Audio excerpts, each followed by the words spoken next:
ഇവിടെ നിന്നാണ് ഈ വെള്ളം, എല്ലാ ആവശ്യങ്ങൾക്കും വെള്ളം എടുക്കുന്ന ഈ ഒരു ഇതിലാണ്. ഞാൻ പോയ വീഡിയോയിൽ പറഞ്ഞ പോലെ തന്നെ ഇവിടെ വരുന്ന ആളുകളെല്ലാം ഉപയോഗിക്കുന്നത് ഇവിടെ തന്നെ. ഇതിൻ്റെ ആഴം എത്രയെന്ന് എനിക്കറിയില്ല. രാവിലെ ഇപ്പോൾ ഒരു ഞങ്ങൾ രാവിലത്തെ അവിടെ പരിപാടിയൊക്കെ ഇങ്ങനെ നടന്നുകൊണ്ടിരിക്കുന്നുണ്ട്, ഒരുക്കങ്ങളൊക്കെ നടന്നുകൊണ്ടിരിക്കുന്നുണ്ട്. അതിൻ്റെ ഇടയ്ക്ക് കുറച്ച് കാഴ്ചകൾ ഞങ്ങളുമായിട്ട് ഷെയർ ചെയ്യാമെന്ന് വിചാരിച്ചു. അങ്ങനെയാണ് ഞാൻ ഇവിടെ വന്നത്. ഇവിടെ നിന്ന് ഞാൻ രാവിലെ വന്നിട്ട് ഇവിടെ നിന്നാണ് എല്ലാവരും ഇതിൽ വെള്ളം എടുക്കുന്നത് കേട്ടോ. അപ്പോൾ ഈ 2000 അടി ഉയരത്തിൽ നിന്ന് ഇത്രയും വെള്ളം ഇവിടെ കിട്ടുക എന്ന് പറഞ്ഞു കഴിഞ്ഞാൽ തന്നെ ഒരു അത്ഭുതം തന്നെയാണ് കേട്ടോ.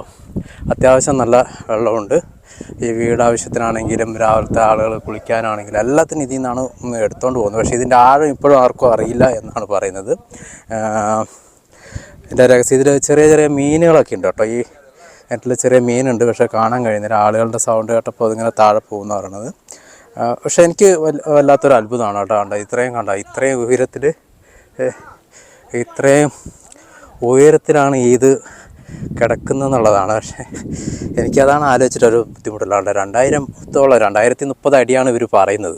അപ്പോൾ 2000 അടി ഉയരത്തിൽ വേറെ ഒരു ഇതുമില്ല. ഏത് വേനലും ഇവിടെ താഴെ തന്നെ ഇവർ പറയുന്നത്, താഴെ തന്നെ 1000ഓളം അടി താത്തിയാൽ പോലും വെള്ളം കിട്ടാനില്ല. എന്നിട്ട് ഇതിൻ്റെ മുകളിൽ എങ്ങനെ ഇത്ര വെള്ളം വരുന്നതെന്ന് ചോദിച്ചു കഴിഞ്ഞാൽ അവർക്കും അറിയില്ല. കാരണം ഇത് പണ്ടുള്ളവർക്കേ അറിയുള്ളൂ. ഇതിൻ്റെ ഹിസ്റ്ററി ഞാൻ ചോദിച്ചപ്പോൾ ഇതെങ്ങനെയാണ് പെട്ടെന്ന് പറഞ്ഞപ്പോൾ കിൻഡു ഇത് കഥപ്രകാരം, കിൻഡുവിൻ്റെ ആ ഒരു ഇത് അവരുടെ പ്രമാണപ്രകാരം അർജുനൻ ഇവിടെ തങ്ങിയിരുന്നു, 6 മാസത്തോളം ഇവിടെ തങ്ങിയിരുന്നു. ആ സമയത്ത് വെള്ളത്തിന് വേണ്ടി അമ്പ് ചെയ്ത് അപ്പോഴാണ് ഈ ഒരു ഉറവ രൂപപ്പെട്ടതെന്നാണ് അവർ പറഞ്ഞത്. അപ്പം അർജുനൻ അമ്പ് ചെയ്തപ്പം രൂപപ്പെട്ട ഈ ഇതിൽ ഇന്നുവരെയും വെള്ളം പറ്റിയിട്ടില്ല. എത്ര വലിയ കഠിന വേനൽ വന്നാലും ഇതിൽ ഫുള്ളായിട്ട് വെള്ളം ഉണ്ടാവും. മാക്സിമം അഥവാ താഴ്ന്നാൽ തന്നെ 1, 2, 3 അടി, മാക്സിമം 5 അടിയോളം താഴും. അതിനുശേഷം താഴെ വെള്ളം അങ്ങനെ ഉണ്ടാവും എന്നാണ് പറയുന്നത്. അവിടെ ഒരുക്കങ്ങൾ നടക്കുന്നുണ്ട് ഇവിടെ. പക്ഷേ ഇതിന് മുകളിൽ വന്നു കഴിഞ്ഞാൽ നല്ലൊരു കാറ്റ്, തണുപ്പ്, വലിയ ചൂടെന്ന് പറയാനല്ല. ഇപ്പം വെയിൽ കുറവുള്ളത് കൊണ്ടായിരിക്കാം എന്ന് തോന്നുന്നു. നമുക്ക് ഇതിൻ്റെ ചുറ്റുവട്ടം ഒന്ന് കാണാം കേട്ടോ. ആദ്യം ഞാനിതിൻ്റെ ചുറ്റുവട്ടം ഒന്നും നടന്നിട്ടില്ല. പക്ഷേ ഇവിടെ നിന്ന് നോക്കുമ്പം തന്നെ മോളിൽ എത്തുമ്പോൾ ചെറിയൊരു മലയാണെങ്കിലും നല്ലൊരു എന്താ പറയുക, നല്ലൊരു ഒരു ഏക്കറോളം പരന്ന് കിടക്കുന്ന ഒരു മുകളിലത്തെ ഒരു പ്രദേശമാണ് ഇവിടെ. ഇങ്ങനെ 1 ഏക്കറോളമാണ്. 1 ഏക്കർ ഉണ്ടെന്ന് പ്രതീക്ഷിക്കുന്നു, ഒറ്റളവല്ല. പക്ഷെ ഇവിടെ താഴേക്ക് വന്നു കഴിഞ്ഞാണല്ലോ കണ്ടോ എത്ര ഉയരത്തിലാണ് നിൽക്കുന്നത് എന്നുള്ളത് നിങ്ങൾക്ക് മനസ്സിലാവും. പഴനിയമ്പലം മഞ്ഞ് മറിഞ്ഞിട്ട് കാണുന്നില്ല. ഇവിടെ നിന്ന് കഴിയുമ്പം ആ ഭാഗത്താണ് പഴനി അമ്പലം വരുന്നത്. അവിടെ ഞാൻ 4 പ്രാവശ്യം പോയിട്ടുണ്ട്. പക്ഷേ ഈ ഭാഗത്തൊന്നും അങ്ങനെ ഇതുവരെ അറിഞ്ഞിട്ടില്ല. ഞാൻ ഇപ്പോഴാണ് അറിഞ്ഞത്. അവിടെ കൃഷി താഴെയൊക്കെ ഇതിൻ്റെ പ്രത്യേകത വേറെ എന്ന് പറഞ്ഞാൽ ഇതിൻ്റെ ചുറ്റും ഗ്രാമമാണ്. അതുകൊണ്ട് തന്നെ ഇവിടെ വന്യമൃഗങ്ങളൊന്നുമില്ല. ഈ നമ്മുടെ മല കയറി വരുമ്പോൾ വന്യമൃഗങ്ങൾ ആകെയുള്ളത് നമ്മുടെ ആഞ്ജനേയന്മാർ, നമ്മുടെ വാനരപ്പടയും കൂട്ടരും, പിന്നെ പന്നികളൊക്കെ ഉണ്ട് പറയുന്നു. പക്ഷേ ഞങ്ങൾ ഇന്നലെ രാത്രി കയറി വന്നപ്പം കണ്ടില്ല. രാത്രി കയറി വന്നതിൻ്റെ ഒരു ചെറിയൊരു വീഡിയോ ഇട്ടിട്ടുണ്ട്, ആദ്യം അപ്ലോഡ് ചെയ്തിട്ടുണ്ടായിരുന്നു. അപ്പോൾ അത് കാണാത്തവർ കാണുക. പിന്നെ ഇവിടെ വന്നു കഴിഞ്ഞാൽ നല്ല ആഴമുണ്ടോ ഒക്കെയാണ്. ഇതിപ്പോൾ ഞാൻ ഈ ഏറ്റവും ടോപ്പിലാണ് ഞാൻ നിൽക്കുന്നത് കണ്ടോ. ഇവിടെ കാണാൻ കഴിയുന്ന ഇത് കണ്ടോ, ഈ കള്ളിച്ചെടികളാണ് കണ്ടോ. ഒരു തരം നല്ല മനോഹരമായിട്ടുണ്ട്. ചെറിയ മുള്ളുകളോട് കൂടിയ ഒരു കള്ളിച്ചെടിയാണ് ഇതിവിടെ കാണുന്നത് കണ്ടോ. കള്ളിച്ചെടി, പിന്നെ പുല്ല് ഉണ്ട്. പിന്നെ കയറി വരുമ്പോൾ കാണാൻ കഴിയുന്നത് എണ്ണപ്പുല്ലെന്ന് പറയുന്നത് നല്ലൊരു മണമൊക്കെ കിട്ടുന്ന ഒരു എണ്ണ പുല്ലാണ്. അവരവിടെ മുകളിൽ കണ്ടോ. ഇവിടെ ശരിക്കും ഇവർ ആരാധിക്കുന്നതെന്ന് പറയുന്നത് വിളക്കിനെയാണ്, തീയിനെ ആരാധിക്കുന്ന ഒരു ഇതാണ് ഇവിടെ ശരിക്കും ഇവർ ഉദ്ദേശിക്കുന്നത്. എല്ലാ ദൈവങ്ങളെയും ഒന്നു ചേരുന്ന ഒരു സ്ഥലം, അങ്ങനെ ഒരു പോയിൻ്റ് എന്തോ പറയുന്നുണ്ട് ഇവർ കേട്ടോ.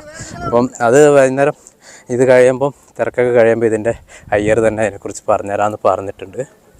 ഇവിടെ ഇങ്ങനെ ഉണ്ടോ ഒരുക്കങ്ങൾ തുടങ്ങിക്കൊണ്ടിരിക്കുകയാണ്.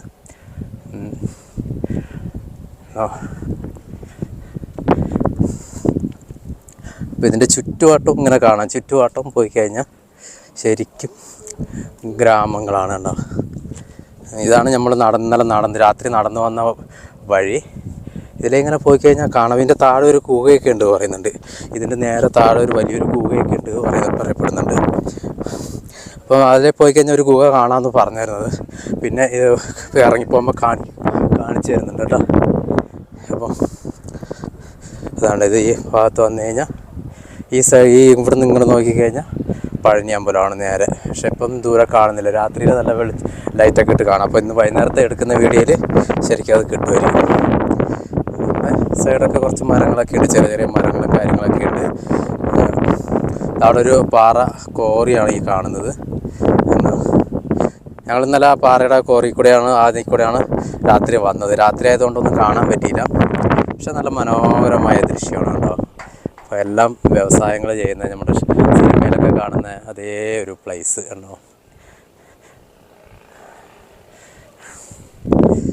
ശരിക്കും അടിപൊളിയായിട്ടുണ്ട് കേട്ടോ അവിടുത്തെ എനിക്ക് ഭയങ്കരമായിട്ട് ഇഷ്ടപ്പെട്ടു. രാവിലെ എണീറ്റപ്പോൾ തന്നെ ഞങ്ങൾ കാണുന്നത് വാനരപ്പടയാണ്, വാതിലിൽ വന്നിങ്ങനെ മുട്ടി പിടിക്കുന്ന പോലെയാണ്. അതിൻ്റെ സൗണ്ട് കേട്ടിട്ടാണ് ഞാൻ എണീറ്റത് തന്നെ. ഇനി ഇതിൻ്റെ താഴോട്ട് പോയി കഴിഞ്ഞാലും കുറേ കാഴ്ചകൾ കാണാമെന്ന് പറഞ്ഞു. അപ്പോൾ അത് ഓരോ പാർട്ടുകളായിട്ട് വിടാനാണ് ഞാൻ ആഗ്രഹിക്കുന്നത് കേട്ടോ. കാരണം ഒരു ലോങ് വീഡിയോ ഇട്ട് ചെയ്യുമ്പം എല്ലാവർക്കും ബുദ്ധിമുട്ടുകളാണ്. അപ്പോൾ പാർട്ടായിട്ടാണ് ഞാൻ വീഡിയോകളൊക്കെ അപ്ലോഡ് ചെയ്യുന്നത് കേട്ടോ. നല്ല അടിപൊളിയായിട്ടുണ്ട്. ഇവിടുന്ന് ഞങ്ങൾ ഇന്നലെ നടന്നു വന്ന വഴിയാണ്. ഇതാണ് അതിനെ അവർ അടയാളപ്പെടുത്തി വെച്ചിട്ടുണ്ട്. ഇവിടെയൊക്കെ കല്ലെല്ലാം വെട്ടി നല്ല സ്റ്റെപ്പൊക്കെ പണിത് വെച്ചിട്ടുണ്ട്. ഇടയിലൊക്കെ പാറയിലൊക്കെ കാണാൻ പറ്റും. ഇവിടെ നിന്ന് ഇങ്ങനെ വന്ന് ഞാൻ ജസ്റ്റ് ഒന്ന് ഈ ചുറ്റുവട്ടം എങ്ങനെയുണ്ടെന്നുള്ളത് കാണാൻ വേണ്ടിയിട്ട് ഇറങ്ങിയതാണ്. വാവ്, ഇവിടെ വന്നു കഴിഞ്ഞാൽ നല്ലൊരു വ്യൂ ആണ്. ഇതൊരു വലിയൊരു പാറയാട്ടോ. ഈ പാറയിൽ നിന്ന് കഴിഞ്ഞാൽ തന്നെ നമുക്ക് താഴത്തെ കാഴ്ചകളൊക്കെ ഇങ്ങനെ കാണാൻ പറ്റുന്നുണ്ടോ. സൂപ്പറായിട്ട് കാണാണ്ടോ.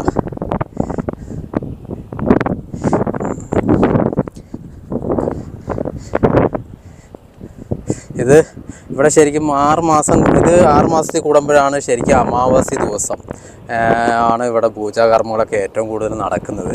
അപ്പോൾ ഇന്ന് 6 മാസം തികയുന്നുണ്ട്, പിന്നെ മാസം നടക്കുന്നുണ്ട്. അപ്പോൾ ഇതിൻ്റെ ഫുൾ ഡീറ്റെയിൽസ് ഞാൻ പിന്നെ അയ്യരോട് ചോദിച്ചിട്ട് തന്നെ എങ്ങനെയാണ് എപ്പോൾ വന്നാലാണ് ഈ പൂജാകർമ്മങ്ങളിൽ പങ്കെടുക്കാൻ പറ്റുക എന്നുള്ളതൊക്കെ ഞാൻ ഡീറ്റെയിൽസായിട്ട് ഞാൻ അപ്ലോഡ് ചെയ്യുന്നതായിരിക്കും.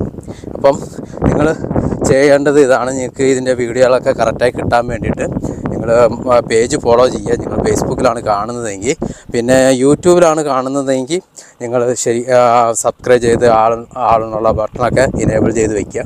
അപ്പോൾ നിങ്ങൾക്ക് വീഡിയോകളൊക്കെ നിങ്ങൾക്ക് അപ്പോൾ തന്നെ നിങ്ങൾക്ക് കിട്ടുന്നതായിരിക്കും, കാണാൻ പറ്റും. അതവിടെ ഒരു ഏട്ടൻ അവിടെ നിൽക്കുന്നുണ്ട്. ഏട്ടൻ അവിടെ ഇറങ്ങിയിട്ടുണ്ട്. അവിടെ അങ്ങനെ നിൽക്കുന്നുണ്ട്. അപ്പോൾ അവിടെ ഒരു അണ്ണൻ നിൽക്കുന്നുണ്ട് കേട്ടോ. അണ്ണൻ വെറുതെ സ്ഥലം കാണാൻ വേണ്ടിയിട്ട് ഇറങ്ങിയതാന്ന് തോന്നുന്നു. അപ്പോൾ എന്നെ കണ്ടപ്പാട്ട് വിളിച്ചതാണ്. അപ്പോൾ അങ്ങോട്ട് ഒന്ന് പോയി നോക്കാം എങ്ങനെയാണെന്നുള്ളത്. അപ്പം നടക്കാണ്ട് വലിയ കാടൊന്നും ഇല്ലാത്തതുകൊണ്ട് നമുക്ക് സുഖമായിട്ട് നടക്കാനൊക്കെ പറ്റും കേട്ടോ. പക്ഷെ ഇവിടെ കള്ളിമുള്ളാണ് ഏറ്റവും പ്രശ്നം. ഇതിലേ വരവാ ഇതിലേ വളി இருக்குல்ல இங்கே என்ன தங்குற இடமா? இங்கே ஒரு குகை தான். நேற்றுக்கு நைட்டில் வந்தപ്പോൾ சொன்னாங்க பார்க்கலாம், இந்த குகை பார்க்கலாம். இங்கே தான், இந்த குகை தான்.